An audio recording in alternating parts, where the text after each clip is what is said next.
Anda kembali di Kabar Khusus TV One pemirsa. Nah Pak, tadi kita sempat mengulik sedikit soal Wakil Menteri. Tetapi yang ingin saya bahas kali ini mengenai kehadiran dari nama Taufik Hidayat sebagai Wamenpora. Nah kalau Bapak melihatnya seperti apa? Apakah memang seorang Taufik Hidayat ini apakah memiliki di bidang politik khususnya di bidang olahraga atau seperti apa sehingga akhirnya ia pun menempati di posisi ia sekarang sebagai Wamenpora ini, kalau Bapak melihatnya bagaimana? Iya, bisa keduanya ya, ada dimensi politiknya karena kita tahu beliau juga terlibat dalam kalau saya tidak salah Partai Gerindra ya, kemudian juga beliau punya kompetensi teknokratik sebagai atlet berprestasi tingkat dunia ya, di bidang olahraga bulu tangkis. Nah saya kira ini relevan saja dilibatkan untuk membuat pembinaan olahraga kita semakin lebih baik, lebih berprestasi.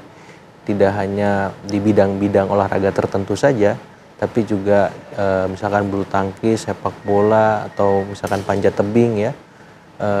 Tapi juga ada bidang-bidang lain yang kemarin juga lumayan ya, angkat besi seperti itu. Jadi kualitas pemerataannya bisa sama lah dengan kehadiran seorang Taufik Hidayat karena mindsetnya dia jelas ya, seorang olahragawan, seorang atlet berprestasi. Jadi untuk beberapa nama wamen selain Taufik Hidayat saya kira memang sudah sesuai peruntukannya, sesuai bidangnya.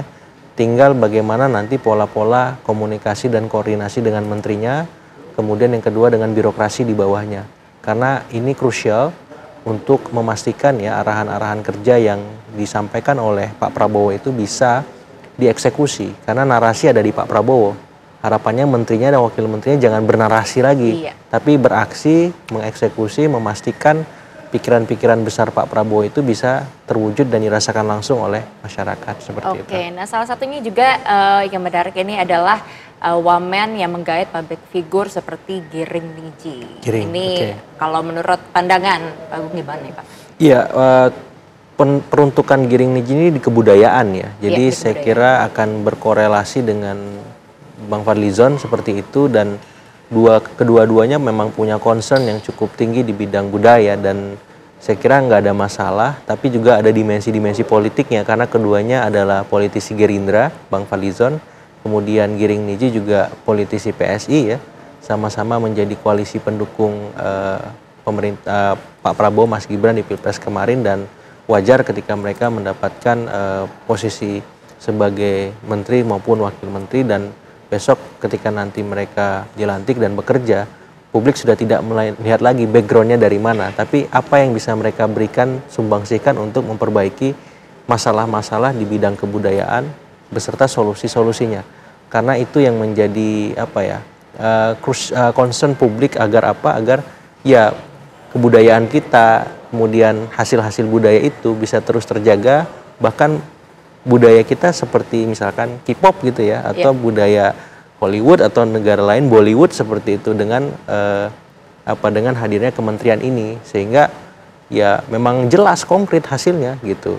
Jadi budaya kita menjadi budaya kesekian dikenal oleh dunia misalkan dengan kehadiran Bang Fadli dan Mas Giring gitu. Oke, tetapi sebetulnya dari jabatan-jabatan yang ada memang tadi kan kita lihat ada beberapa wamen yang membutuhkan tidak hanya satu saja sebagai wamen tapi ada beberapa seperti wamen BUMN ada 3 begitu. Betul. Nah ini pertimbangannya apa Pak? Apakah sebetulnya ada menteri tertentu yang sebetulnya membutuhkan lebih dari satu wakil atau bagaimana ini Pak? Iya kalau dilihat peruntukan wamen BUMN itu ada 3 ya, jadi memang BUMN kita banyak ya, butuh banyak gebrakan juga supaya lebih sehat, lebih baik gitu pengelolaannya. Dan di masa Pak Erik ini sebenarnya sudah ada progres yang cukup signifikan. Tinggal dengan kehadiran wamen-wamen itu bisa diakselerasi karena ada 3 nih. Gitu. Saya nggak tahu nanti pembagiannya seperti apa. Ketika nama-nama yang muncul tadi ada Mas Aminuddin Ma'ruf ya.